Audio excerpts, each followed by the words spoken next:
Et salut à tous et bienvenue pour cette critique du tant attendu Kaamelott premier volet réalisé par Alexandre Astier. Et pour cette critique, j'ai amené quelqu'un qui est une très bonne amie à moi, fan de Astier mais surtout de Kaamelott. Ouais, c'est pas faux. Comment vas-tu, Andy ? Ça va, merci et toi ? Ça va. Bon, on sait que t'attendais ce film, mais on va en parler un peu plus en détail.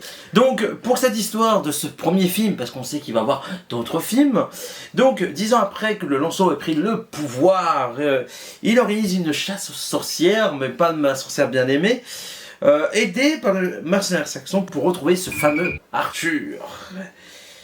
Bref, je pense qu'on a résumé. Donc, je sais que t'attendais... Arthur Pendragon, s'il te plaît. Certes.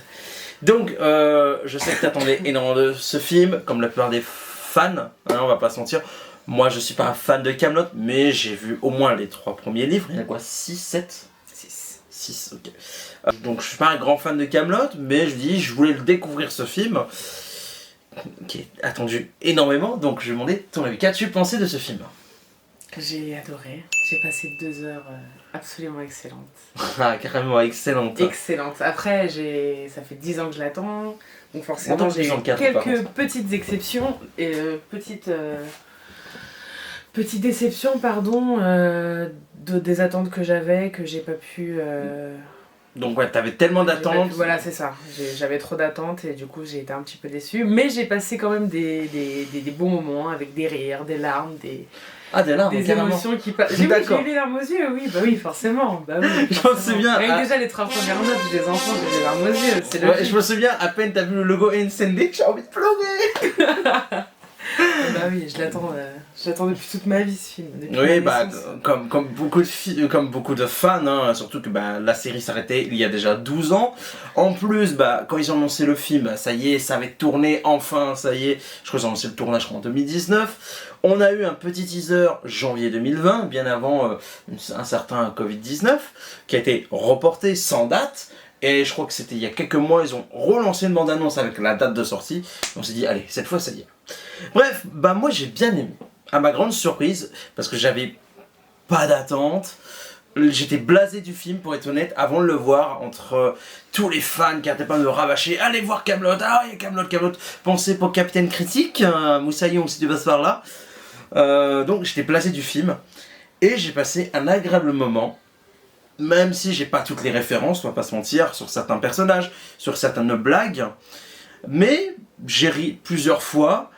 Je trouve qu'il y a de très jolis plans. Par contre, il y a certains moments, enfin voilà, on parle un peu plus en détail de la mise en scène qui me pose problème.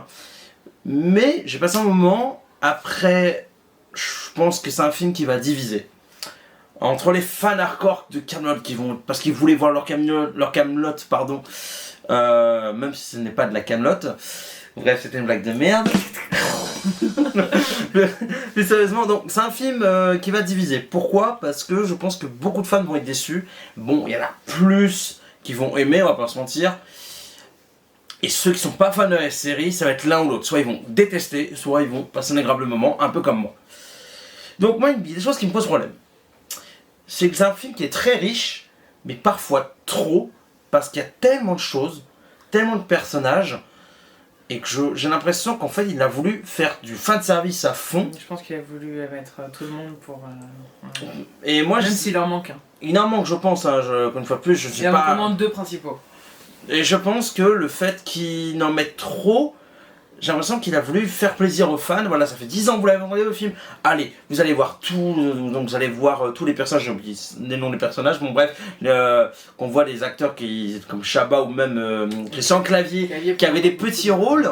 Et ben là, ils sont plus présents, même Clavier un petit peu trop, j'avais l'impression de voir un peu Jacouille par moment. Un peu trop sonore sur ce film. Oui, mais moi ça m'a un peu gêné, tu vois, parce que j'ai l'impression de revoir Jacques-Henri. Jacques-Henri! Mais quoi, qu'est-ce qu'il y a? Dans Les Visiteurs, et ça me pose problème.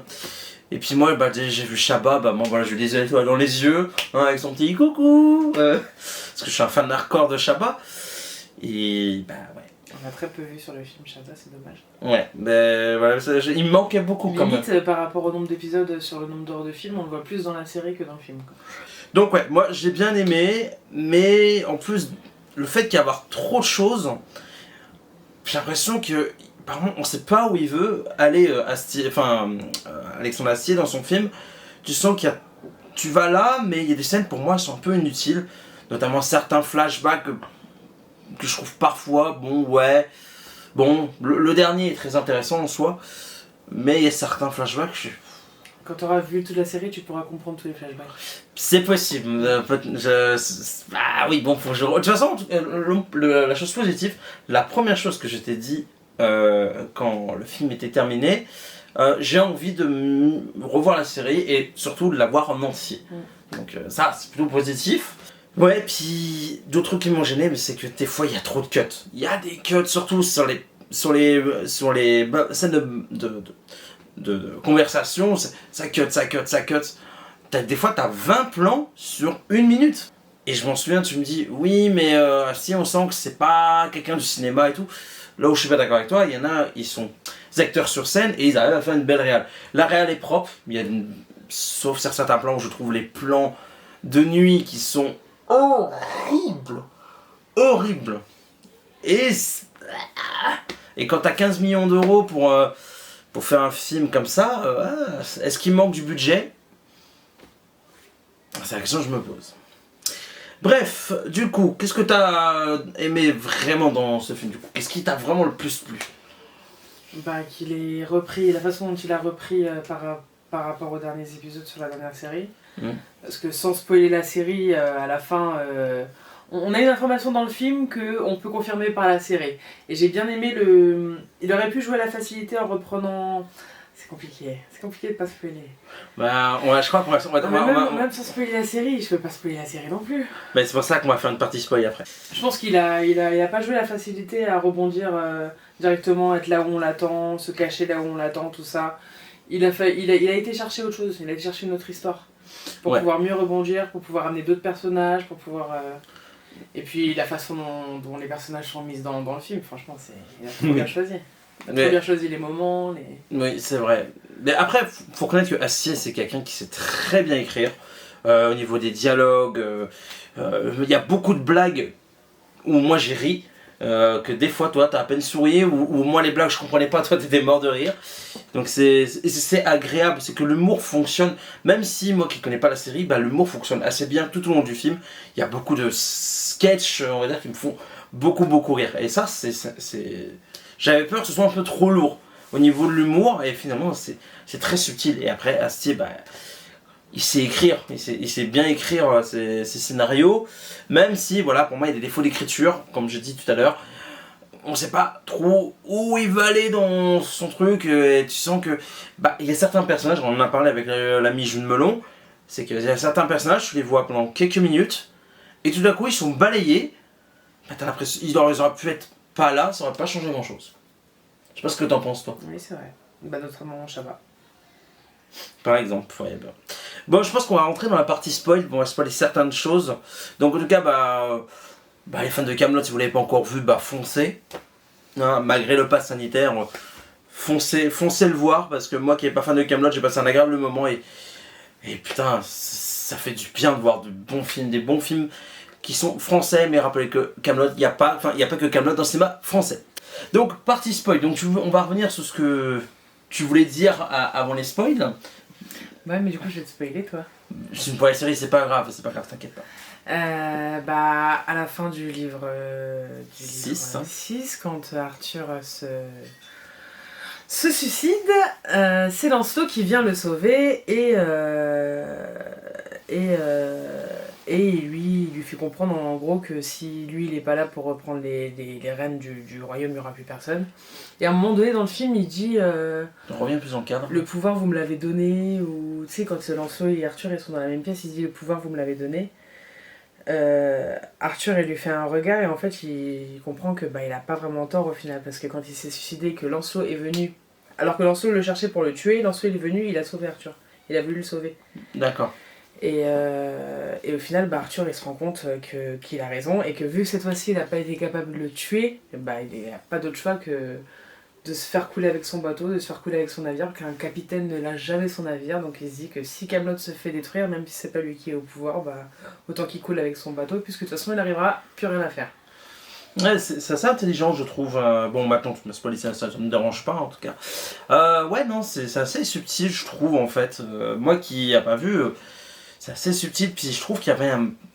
où il tient son épée, et le jeu de regard. Ouais, c'est magnifique. Et quand tu as le flashback, et même si, voilà, moi qui n'ai pas vu la série, j'ai vu ce flashback vraiment beau, je trouve que, voilà, c'est... Tu sens qu'il souffre en fait, Arthur. Et il y a une énorme souffrance qui n'est pas du tout guérie malgré tout ce temps en fait. Oui, non, il sera toujours seul. Il sera toujours seul. Et non, franchement, moi qui connais pas le truc, ça m'a fait quelque chose quand même. Donc c'est là que tu vois l'impact formidable de ce passage en tout cas. Après, il y a aussi le passage qu'on a parlé avec Jules Melon, là, le passage où il embrasse. Oui, alors oui, parce que. Ah oui. Ce passage, moi, qui m'a un peu perturbé. Et je crois que c'était ton cas aussi, et on en a parlé avec la Jules Melon en audio, enfin en vocal sur Messenger.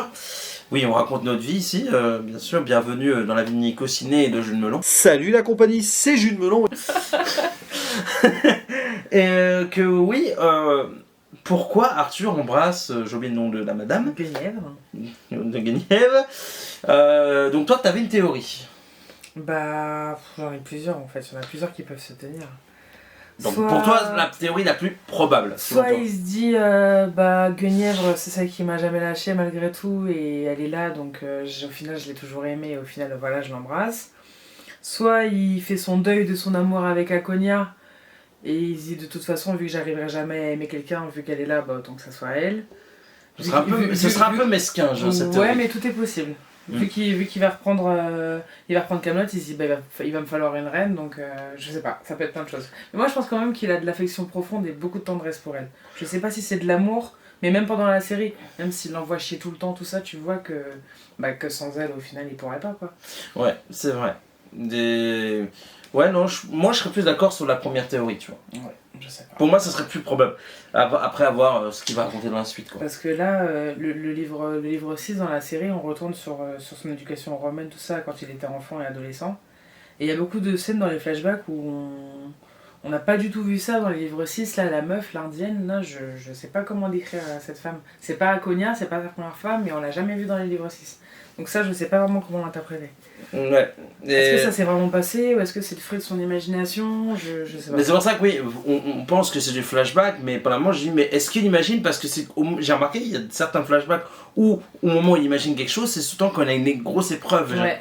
Donc c'est pour ça qu'il a l'impression que... Il se fait des comparaisons avec comment il agissait petit et comment il... Voilà, donc c'est pour ça que est-ce que c'est vraiment passé ou est-ce qu'il l'imagine? Je sais pas. Donc voilà, donc... Quand tu verras au moment du livre 6, on voit beaucoup de choses sur son éducation romaine, mais ça... D'accord. Mais du coup, Amandine, tu m'as dit qu'il y a des choses, t'étais déçue. Mais c'est quoi?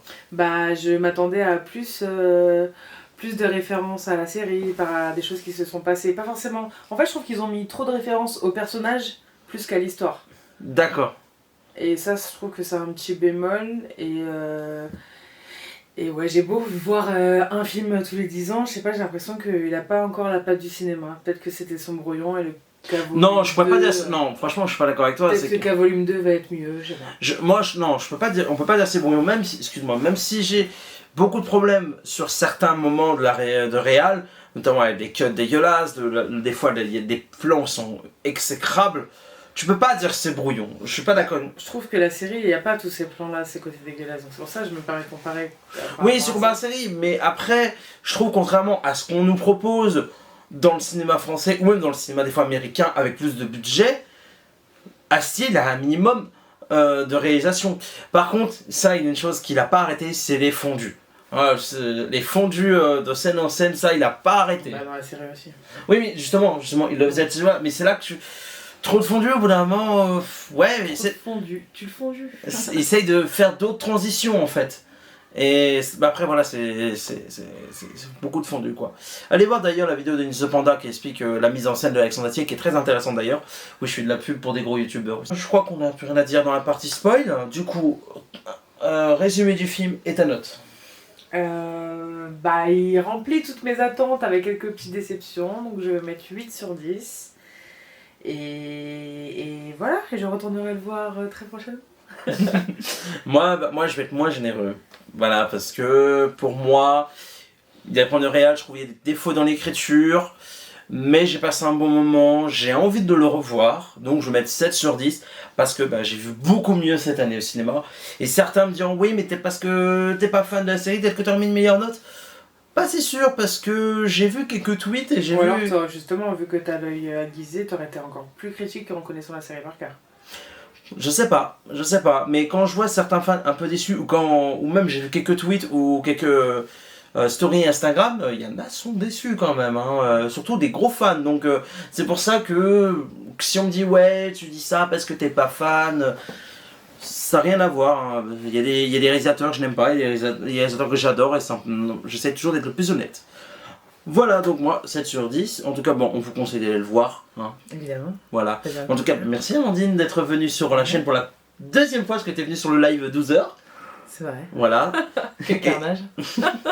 Certes, en tout cas, on vous fait des gros bisous. On se dit à la prochaine pour d'autres vidéos. Ciao.